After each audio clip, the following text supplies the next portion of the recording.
हृदय से तार जोड़, तेरी आवाज तक पहुंच जाए। कुछ लोग ताश के पत्ते खेल करके समय पास, किसी को पूछे तो आम आदमी कि मैं समय पास कर रहा हूं। आप कहीं भी चले जाओ, आप चलते चलते किसी रास्ते में गुजरो, कहीं कोई एक प्लास्टर का बना हुआ वो जो होता है उस पर लोग पीपल के नीचे बैठ करके ताश के पत्ते खेल रहे हैं। उनको पूछो जी क्या हाल है, क्या चल रहा है? जी क्या चल रहा है? टाइम पास हो रहा है, टाइम पास कर रहे हैं। अरे मूर्खो, तुम टाइम क्या पास करोगे? टाइम तो तुम्हें पास कर रहा है।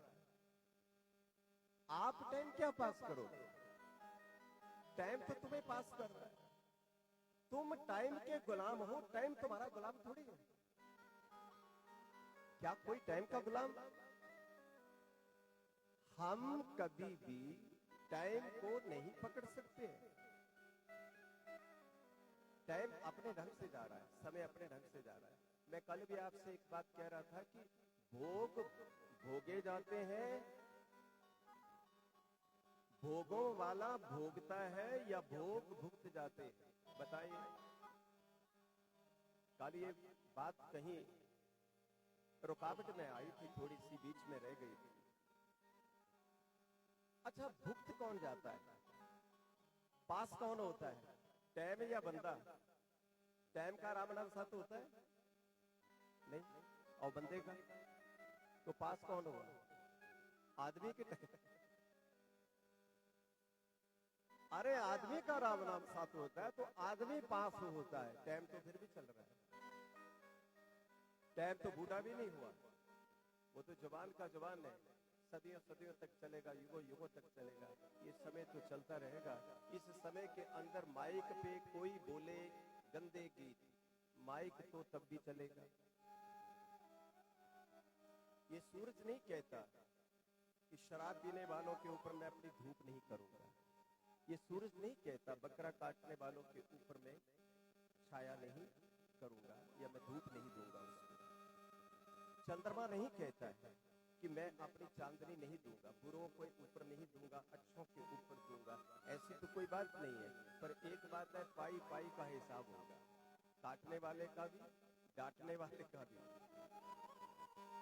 देखो, उद्धार करने वालों का भी और सहार करने वालों का भी पूछेगा वो मालिक। और एक एक एक एक बात का हिसाब होगा, सांस सांस का हिसाब होगा। तुम्हारे मन में क्या था उसका भी होगा, तुम्हारी वाणी में क्या था उसका भी हिसाब होगा। और आपने जो कहा है वो क्या कहा, कब कहा, कहां कहा, कैसे कहा, उसका भी हिसाब होगा। अच्छा, एक और बात है, केवल लफ्जों का हिसाब नहीं होगा, हृदय का भी हिसाब होगा। तुम जुबान से क्या बोलते हो और तुम्हारा दिल क्या बोलता है, इन दोनों के ही पहले टेस्ट किए जाएंगे। उसके जरिए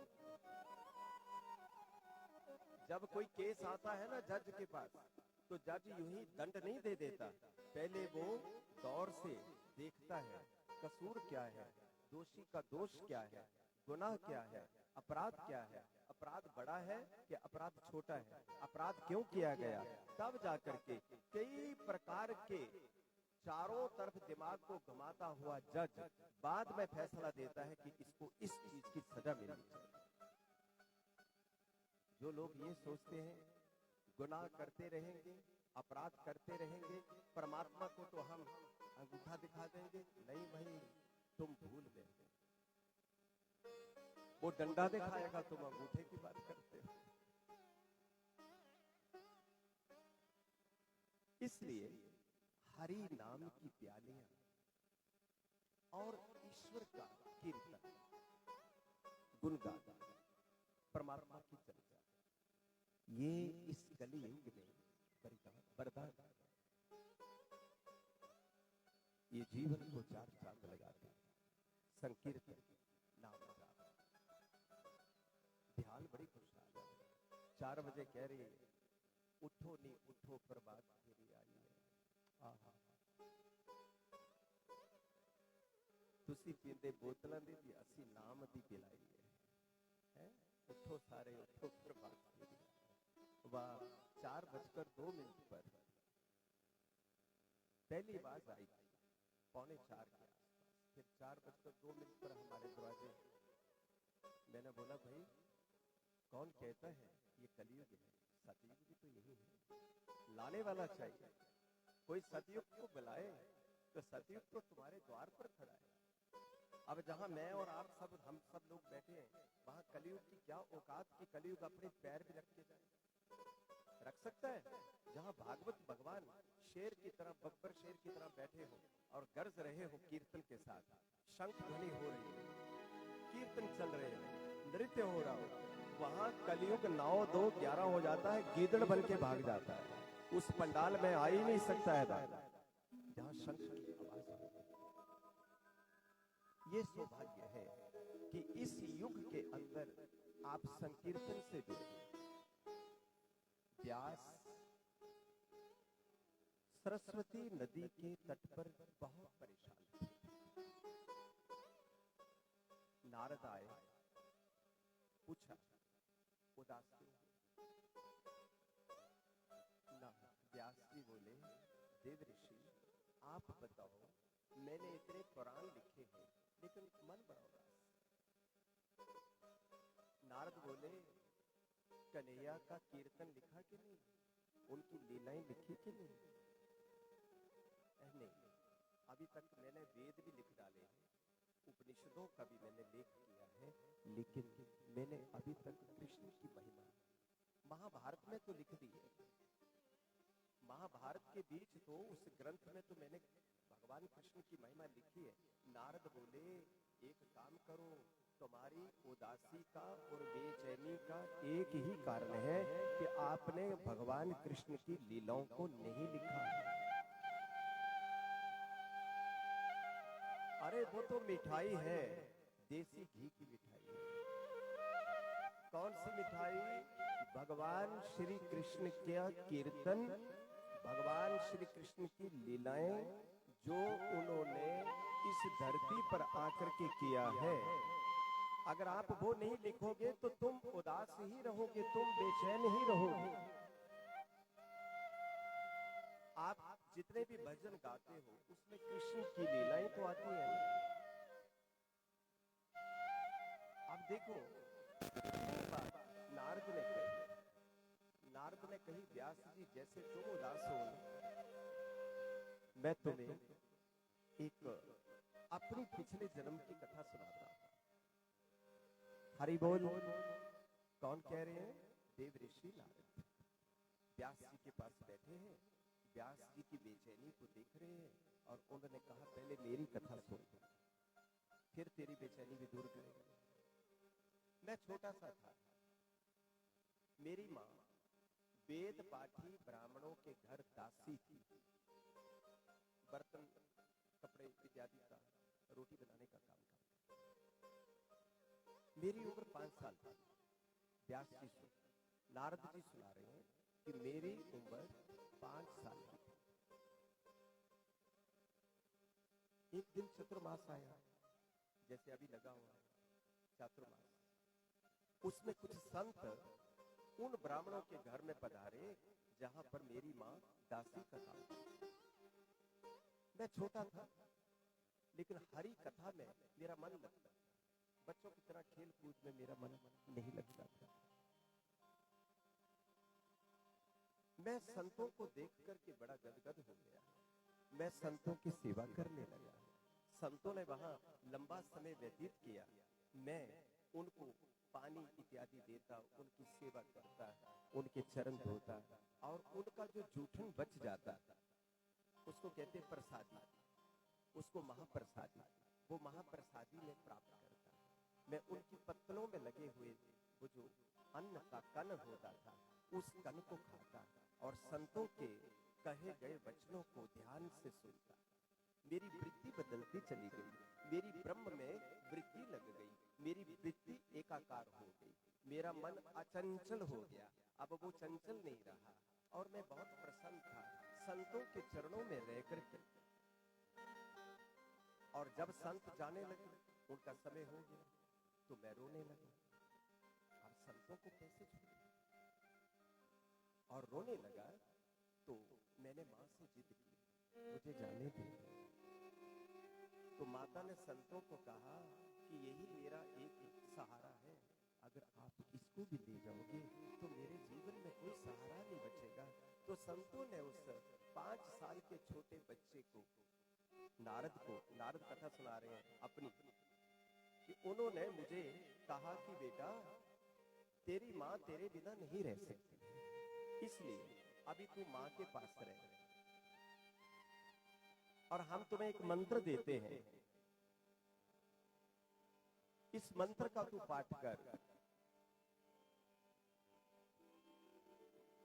ओम नमो भगवते वासुदेवाय, ओम नमो भगवते वासुदेवाय, ओम नमो भगवते वासुदेवाय, ओम नमो भगवते वासुदेवाय, ओम नमो भगवते वासुदेवाय, ओम नमो भगवते वासुदेवाय, ओम नमो भगवते वासुदेवाय, ओम नमो भगवते वासुदेवाय।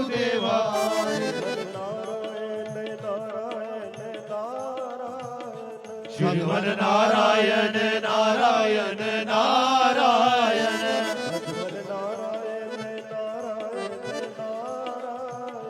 भगवान नारायण नारायण नारायण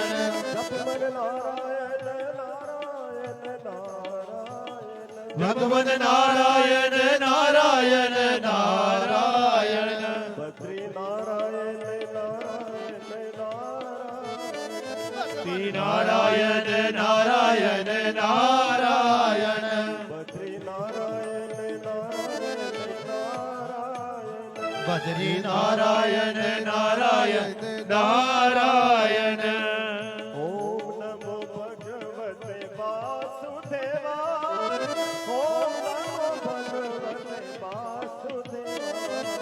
ओम नमो भगवते वासुदेवाय, ओम नमो भगवते वासुदेवाय, ओम नमो भगवते वासुदेवाय, ओम नमो भगवते वासुदेवाय, ओम नमो भगवते वासुदेवाय, ओम नमो भगवते वासुदेवाय, ओम नमो भगवते वासुदेवाय। इस मंत्र का पाठ कर बेटा, अपने माँ के पास ही रहे। हमारे साथ मत चल, नहीं तो तेरी माँ रो रो के मर जाएगी। नारद कहते हैं, व्यास जी मैं बड़ा छोटा था, 5 साल की उम्र थी, जाते हुए संतों को देखूं मेरा दिल घटे, माँ की तरफ थोड़ा घूर के भी देखूं। अब जन्म तो दिया है, लेकिन परेशानी बड़ी है कि संतों के मार्ग पर जाने से माँ रुकावट बन रही है। लेकिन अब माँ को क्या कहूँ, माँ में ममता है पुत्र के प्रति। संत चले गए, मैं रोता रहा। कुछ समय बीता, माता गाय धोने के लिए गाय की तरफ जा रही थी। रात का समय था, अंधेरा था, पांव आगे बढ़ाए, एक सांप ने माँ का पांव काट खाया, माँ वहीं मर गई। माँ मृत्यु को प्राप्त हो गई और मैं थोड़ा रोया भी और मुक्त भी हो गया कि झमेला छूट गया। अब संतों की शरण में जाने से कोई रोकेगा नहीं। मैंने माता का अंतिम संस्कार किया और उसके बाद उत्तर दिशा की तरफ मैं चल पड़ा। चलता ही चला गया। अब मुझे कुछ पता नहीं कि मैंने कहाँ जाना है, क्योंकि सभी तरफ तो परमात्मा है, इसलिए चल पड़ा। मालूम नहीं उत्तर दिशा की तरफ मैं जा रहा था। रास्ते के बीच मुझे प्यास लगी, मुझे भूख लगी। देखा एक नदी आगे आई और उस नदी के पास ही एक कुंड बना हुआ था, पानी का एक कुंड था।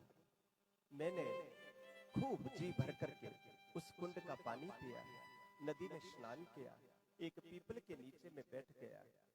व्यास जी जब मैं बैठा तो मेरा मन एकदम नारायण की तरफ चला गया, मेरा ध्यान नारायण की तरफ चला गया। उसी समय प्रभु मेरे हृदय में प्रकट हो गए। बोलिए बांके बिहारी लाल की जय। प्रभु प्रकट हो गए और मैं देख करके गदगद हो गया, अंतःकरण प्रफुल्लित हो गया, आनंदित हो गया। मेरी रोमावली, मेरी पुलकावली एकदम खिलखिला उठी। मैं देख करके दंग हो गया। एकाएक क्या हुआ कि वो परमात्मा जो मेरे हृदय में प्रकट हुए वो एकदम अंतर्ध्यान हो गए। मैं बेचैन हो गया, मैं तड़प उठा, मैं परेशान हो गया, और उस परेशानी के बीच मेरी आंखें खुल गई। फिर मैंने आंखें बंद की, मैं फिर अपने हृदय में झांकने लगा, देखने लगा, ताकने लगा कि वो जो दिव्य मनोहारी मूर्ति थी, वो जो मेरे हृदय में अभी अभी प्रकट हुई थी, वो कहाँ चली गई। तो आकाशवाणी हुई और भगवान ने कहा, देव ऋषि अब मैं तुम्हें दोबारा नहीं मिलूंगा। देव ऋषि अब मैं दोबारा आपको नहीं मिलूंगा। तो नारद बोले, फिर भगवान ने कहा कि मैं अब आपको कल्पों के बाद, यानी लाखों सालों के बाद मिलूंगा। ये तो मैंने तेरे अंदर भक्ति को जगा दिया है ताकि तुझे इस बात का बोध हो कि मैं तेरे पास हूं, दूर कहीं नहीं हूं। तू ध्यान लगाते रहे तो मैं तेरे नजदीक तुझे दिखाई देता रहूंगा, लेकिन अब अंदर दर्शन नहीं होंगे। नारद जी कहते हैं, मैं बहुत परेशान हुआ और मैंने पूछा कि अब दर्शन कब होंगे। तो प्रभु बोले कि अब 1004 युग जब बीत जाएंगे, 1004 युग जब बीत जाएंगे, तब ब्रह्मा दोबारा जागेंगे। इस शरीर से तो तू समा जाएगा मेरे अंदर, तेरी मृत्यु हो जाएगी। 1000 साल के बाद जब ब्रह्मा जागेंगे, सृष्टि की इच्छा करेंगे और सब जीवों को प्रकट करेंगे, तो तू भी प्रकट हो जाएगा नारद, ऐसा भगवान ने कहा मुझे। मैं चुप करके सुनता रहा। इतनी बात भगवान नारायण ने कही और प्रभु अंतर ध्यान हो गए। इसके बाद मैं प्रतीक्षा करने लगा। मैं मृत्यु को प्राप्त हो गया, ब्रह्मलीन हो गया, और फिर 1000 युग बीता। 1000 युग बीतने के बाद ब्रह्मा दोबारा प्रकट हुए, और ब्रह्मा ने जब सृष्टि को बनाया तो उस सृष्टि के बीच मैं ब्रह्मा की गोदी से दोबारा प्रकट हो गया। हे नारद जी, तब से मैं हरि की लीला सुनता हुआ, हरि लीला का गुणगान करता हुआ, स्वर ब्रह्म विभूषित बीना को अपने कर कमलों में धारण करके नारायण नारायण कहता हुआ बेरोक टोक होकर के तीनों लोकों में मैं भ्रमण करता हूँ।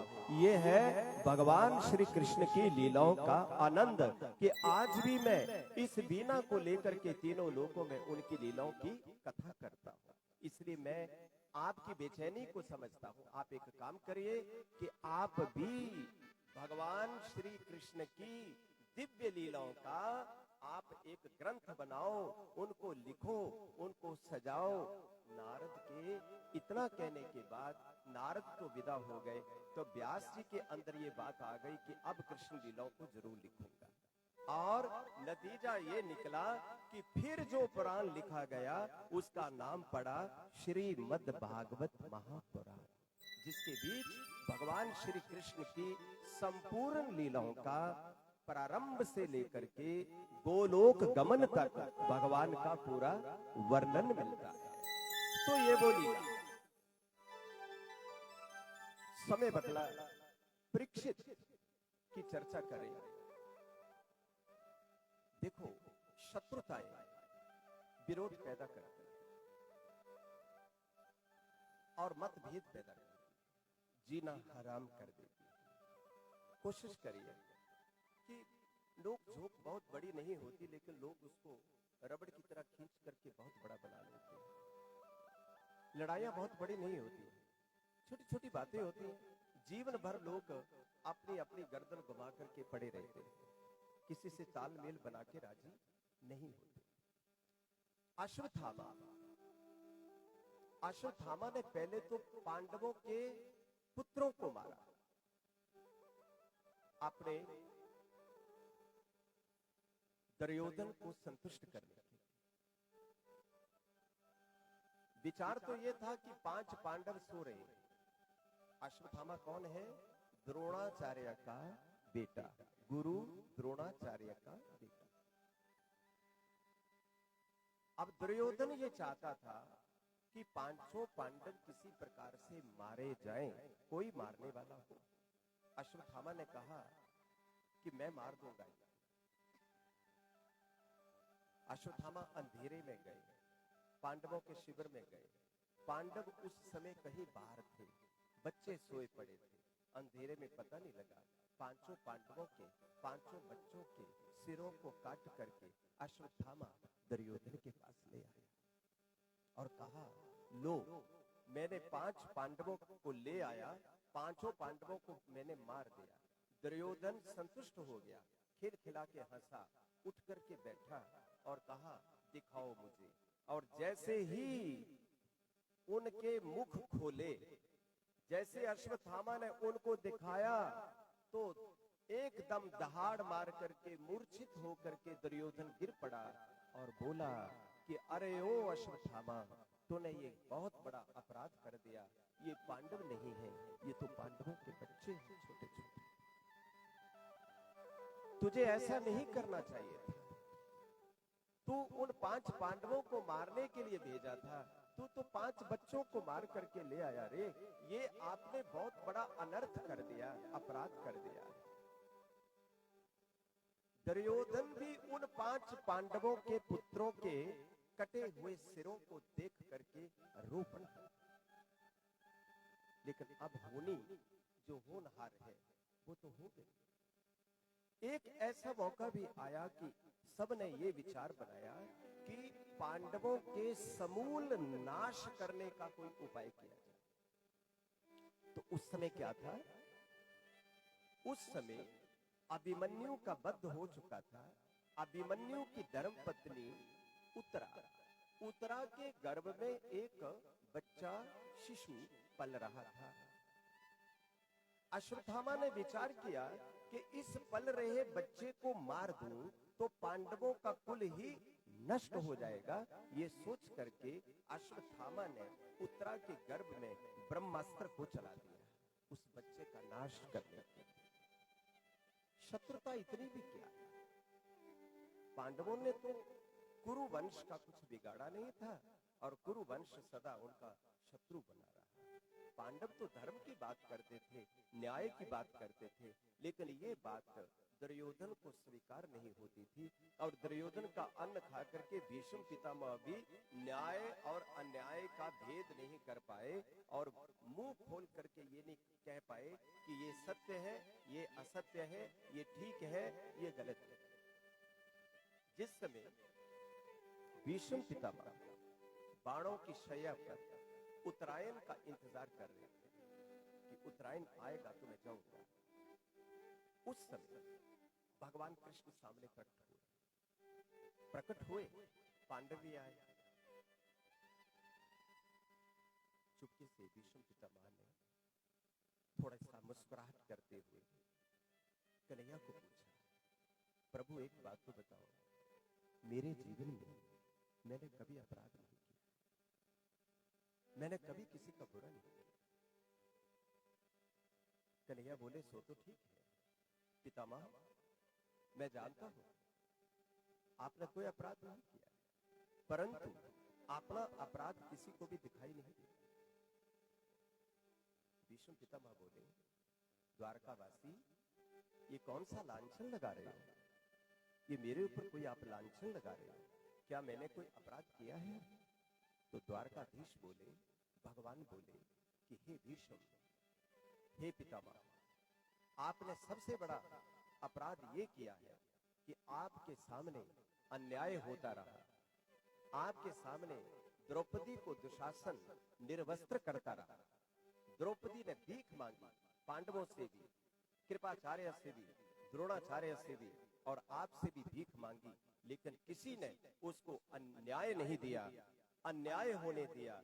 आप भी वहीं बैठे थे, हे भीष्म पिता, आप भी उसी सभा में बैठे थे, आप भी उसी सिंहासन पर बैठे थे, लेकिन इतना बड़ा अपराध आपकी आंखों ने देखा, लेकिन आप उसको रोक नहीं पाए। इससे बढ़कर के अपराध आपका दूसरा कोई नहीं है। ये सबसे बड़ा अपराध है। ये सबसे बड़ा अपराध है कि कोई अन्याय हो रहा है और दूसरा आदमी आंखें बंद करके देख रहा है और वो इसके विरुद्ध नहीं बोलता कि ये तुम क्या कर रहे हो, आपने ऐसा नहीं कहा। नतीजा ये निकला कि आपको उस अपराध का ये दंड है कि आपको कांटों की शैया पर आज लेटना पड़ा। अपराध छोटा हो या अपराध बड़ा हो, ध्यान रखना, अपराध अपराध ही होता है। अपराध तो अपराध ही होता है।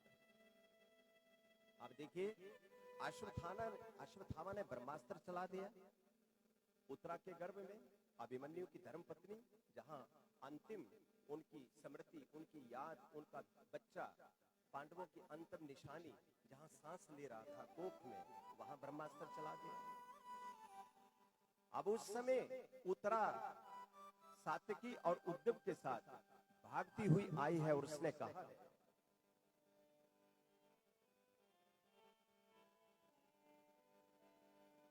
पाहि पाहि महायोगिन,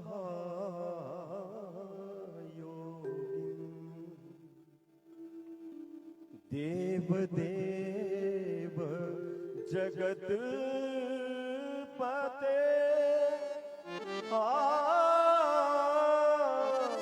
नान्यं तद भयं पश्यम्, यत्र मृत्यु परस्परम्,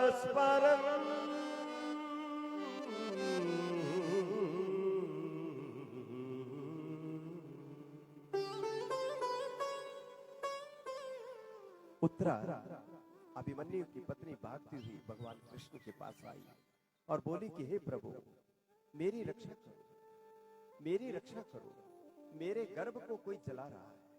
कौन जला रहा था? ब्रह्मास्त्र। किसने चलाया? अश्वत्थामा ने। कोई जला रहा है प्रभु। आप जैसा भय मुक्त करने वाला इस संसार में दूसरा कोई नहीं है प्रभु। आप ही भय मुक्त कर सकते हो। सभी एक दूसरे की मृत्यु का कारण बन रहे हैं प्रभु, लेकिन बचाने वाले केवल आप ही हैं। और फिर वो बोली, कृष्णाय वासुदेवाय देवकी नंदनाय च नंद गोप कुमाराय गोविंदाय नमो नमः।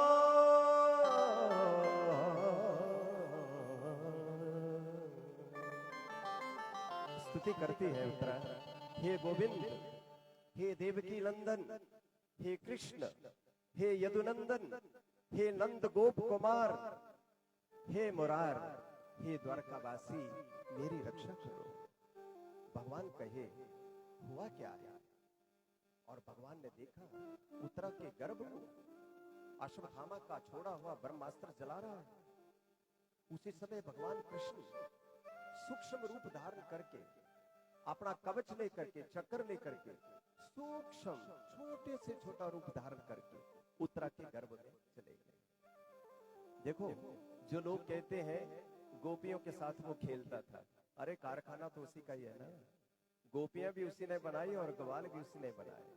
वो जब जी चाहे गर्भ में चला जाए, वो जब जी चाहे बाहर आ जाए। देख लो ना ये उदाहरण, आप देख तो रहे हो कि जब अपने भक्त पर, अपने बच्चे पर कष्ट आया और उसके बच्चे को कोई जला रहा है ब्रह्मास्त्र, तो भगवान गर्भ में ही चले गए। चारों तरफ उसको ढक दिया, उसको सुरक्षित किया और सुरक्षा के घेरे में सांस लेते हुए उस बच्चे को बाहर निकाल दिया। इतने में कुंती आई। जब बच्चा बाहर आया, बच्चा संतुष्ट था, आनंदित था। उसके आनंद को देख करके, उसकी सुरक्षा को देख करके कुंती कहती है, कुंती बुआ है, कन्हैया की कुंती बुआ है। लेकिन कुंती क्या कह रही है कि कन्हैया, जगत गुरु, हे जगत गुरु, कृष्ण वंदे जगत गुरु, मेरे जगत गुरु, विपदा संतु न शश्वत। देखिए, विपदा संतु न शश्वत, तत्र तत्र जगद गुरु भवतो दर्शनम यस्यात् स्यात् पुनर्भव दर्शनम।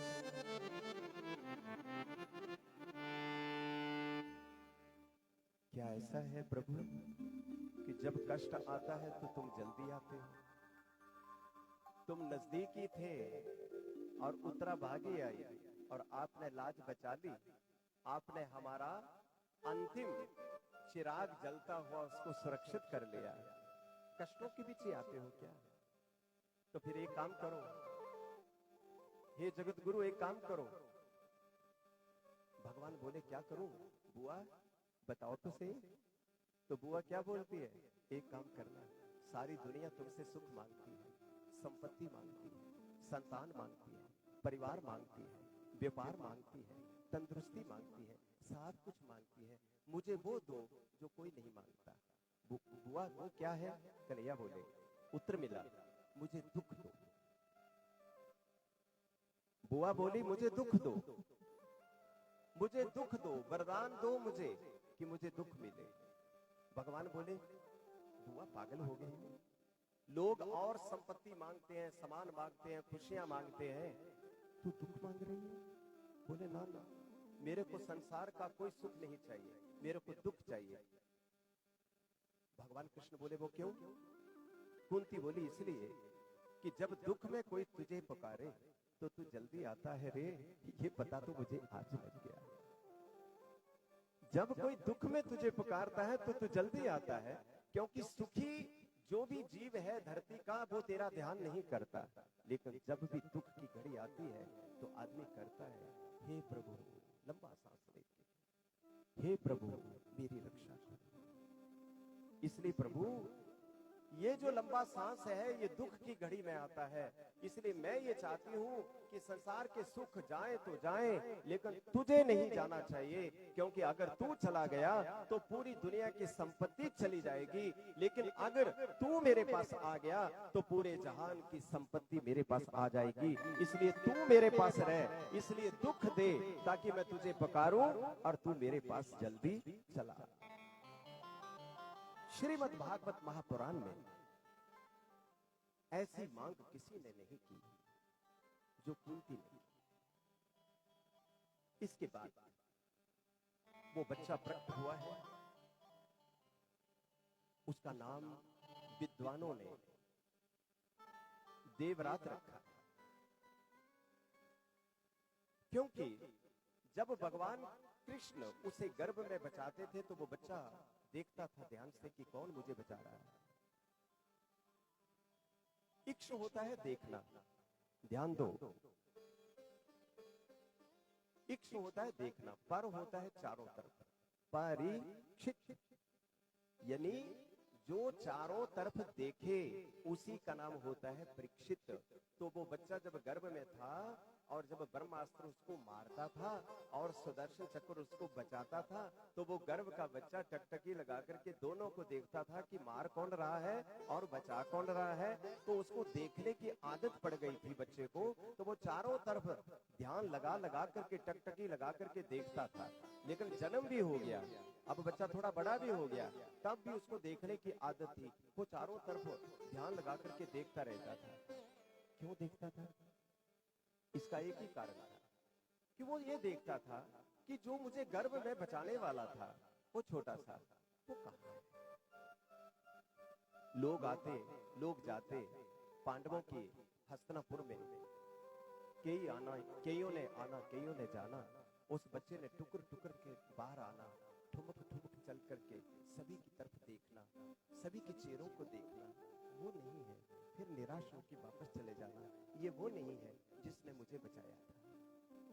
परीक्षित का मतलब है चारों तरफ देखना। एक दिन, बहुत समय बीत गया, एक दिन भगवान कृष्ण बाहर युधिष्ठिर के साथ बात करने लगे। युधिष्ठिर ने सिंहासन पर बिठाया है भगवान को, द्वारकाधीश को, प्रभु बैठे और जैसे ही उनकी आपस में वार्तालाप शुरू हुई तो वो छोटा सा बच्चा फिर आया ठुमक ठुमक करके, बड़ा परेशान। वो फिर आया, फिर टुकुर टुकुर करके चारों तरफ देखता है, ये भी नहीं है, ये भी नहीं है, ये भी नहीं है। यकायक उसकी दृष्टि सिंहासन पर बैठे हुए द्वारकाधीश कृष्ण भगवान पर पड़ी और बच्चा भागता हुआ गया, लपक लिया भगवान को और भगवान ने उठा करके उनको अपनी छाती से लगा लिया और परीक्षित की इच्छा पूर्ण हो गई। ये वही थे जिन्होंने गर्भ में बचाया। परीक्षित ने उनको पहचान लिया और भगवान ने उनको पहचान लिया, गोदी में बैठा लिया, प्यार दुलार दिया उनको। परीक्षित तब तक तृप्त नहीं हुए जब तक भगवान कृष्ण को उन्होंने देखा। अब समय बीता, समय बदलता गया। एक समय ऐसा आया, पांडव प्रस्थान करने लगे, वो वापस अभी अपनी दिशा लेने लगे हैं। तो उसके बीच अब राजा, अब परीक्षित क्योंकि बड़े हो चुके हैं, इसलिए अब उनको राजगद्दी पर बैठा दिया है।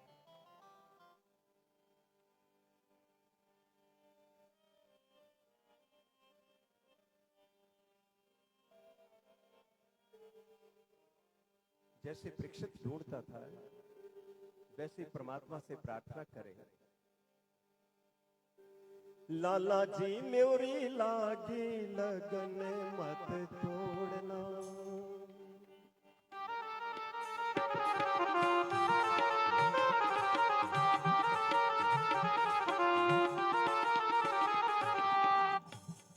लाला जी मोरी लागी लगन मत तोड़ना। लाला जी मोरी लागी लगन मत तोड़ना। लाला जी मोरी लागी लगन मत तोड़ना। लाला जी मोरी लागी लगन मत तोड़ना। हरि जी मोरी लागी लगन मत तोड़ना।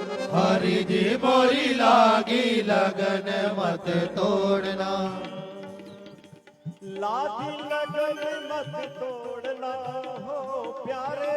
लागी लगन मत तोड़ना हो प्यारे। लागी लगन मत तोड़ना हो प्यारे। लागी लगन मत तोड़ना हो प्यारे। लाला जी मोरी लागी लगन मत तोड़ना। लाला जी मोरी लागी लगन मत तोड़ना। लाला जी मोरी लागी लगन मत तोड़ना। लाला जी मोरी लागी लगन मत तोड़ना। मत तोड़ना मेरे कन्हैया, मुझे अपने चरणों से जोड़ना, और जोड़ने के लिए मन लगाना और ताली बजाना बहुत जरूरी है। इसलिए ये कहना भी जरूरी है, लागी लागी लगन, लागी लागी लगन, लागी लागी लगन, लागी लागी लगन, लागी लागी लगन, लागी लागी लगन, लागी लागी लगन, लागी लागी लगन, हो लागी लागी लगन, लागी लागी लगन, हो लागी लागी लगन, लागी लागी लगन, हो लागी लागी लगन, लागी लागी लगन, हो लागी लागी लगन, लागी लागी लगन, मोरी लागी लगन मत तोड़ना। लागी मोरी लागी लगन मत तोड़ना। लाला जी मोरी लागी लगन मत तोड़ना। लाला जी मोरी लागी लगन मत तोड़ना। ताली के साथ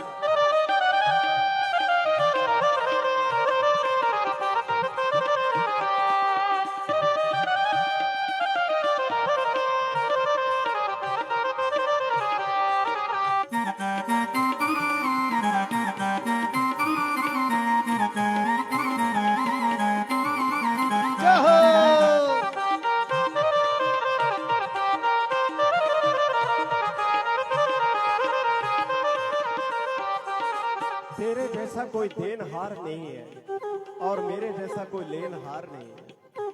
तेरे जैसा कोई दानी नहीं है और मेरे जैसा कोई भिखारी नहीं है। तेरे जैसा कोई अमीर नहीं है और मेरे जैसा कोई गरीब नहीं है। इसलिए हे प्रभु, तू ही मेरा सेठ साहूकार है। तू मेरा सेठ साहूकार है। तू ही मेरा सेठ साहूकार है। साहूकार है। तू ही मेरा सेठ साहूकार है। तू ही मेरा सेठ साहूकार है। तू ही मेरा सेठ साहूकार है। तू ही मेरा सेठ साहूकार है। एक काम करना फिर, अगर तू मेरा सेठ है, अगर तू मेरा साहूकार है मेरे कन्हैया, तो एक काम जरूर करना, ब्याज पे ब्याज मत जोड़ना हो प्यारे। ब्याज पे ब्याज मत जोड़ना हो प्यारे। मेरे पापों का ब्याज मत जोड़ लेना, क्योंकि मैं सारा दिन पाप ही करता हूँ। इसलिए प्रभु तेरे चरणों में मेरी प्रार्थना है, ब्याज पे ब्याज मत जोड़ना हो प्यारे। ब्याज पे ब्याज मत जोड़ना हो प्यारे। ब्याज पे ब्याज मत जोड़ना हो प्यारे। ब्याज पे ब्याज मत जोड़ना हो प्यारे। लाला जी मोरे लागे लगन मत हरी बोल। लाला जी मोरी लागी लगन मत तोड़ना। लाला जी मोरे लागे लगन मत तोड़ना। लाला जी मोरी लागी लगन मत तोड़ना।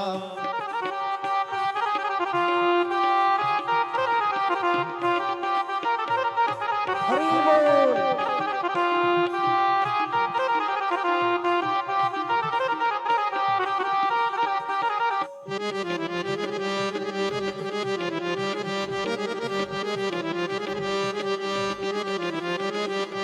चारों तरफ मेरे कन्हैया पापों की नदी बह रही है, दुर्विचारों की नदी बह रही है।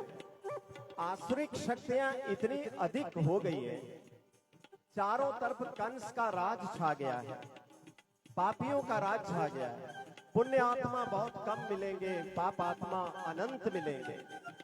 मुझे ऐसे हालात में तूने इस धरती पर भेज दिया है। एक काम करना, मेरी प्रार्थना है कन्हैया, तेरे चरणों में हाथ जोड़ करके पुनः पुनः विनय करता हुआ आपसे कहता हूँ, मेरी बात सुन, मेरी लाज रख। नदिया है गहरी नाव पुरानी। नदिया गहरी नाव पुरानी। नदिया है गहरी नाव पुरानी। नदिया गहरी नाव पुरानी। नदिया है गहरी नाव पुरानी। नदिया गहरी नाव पुरानी। हो नदिया है गहरी नाव पुरानी। नदिया गहरी नाव पुरानी। तो क्या करोगे कन्हैया, तारोगे कि मारोगे?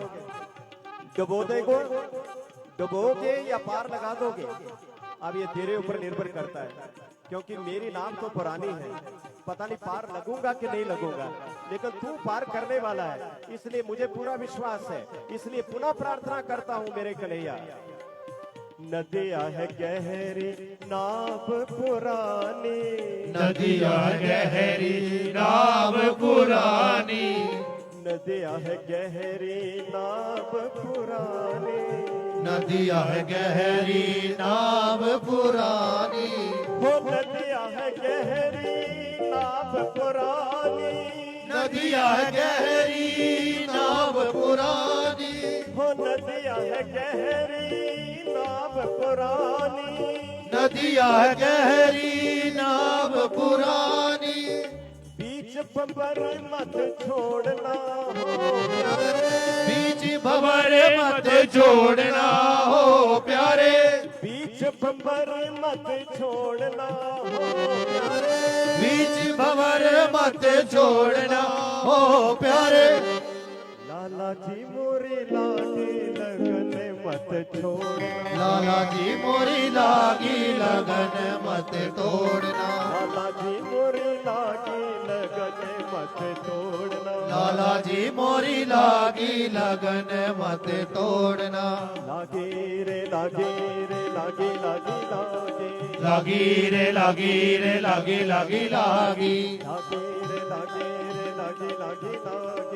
लागी रे लागी रे लागी लागी लागी। लागे रे लागे रे लागे लागे लागे। लागी रे लागी रे लागी लागी लागी।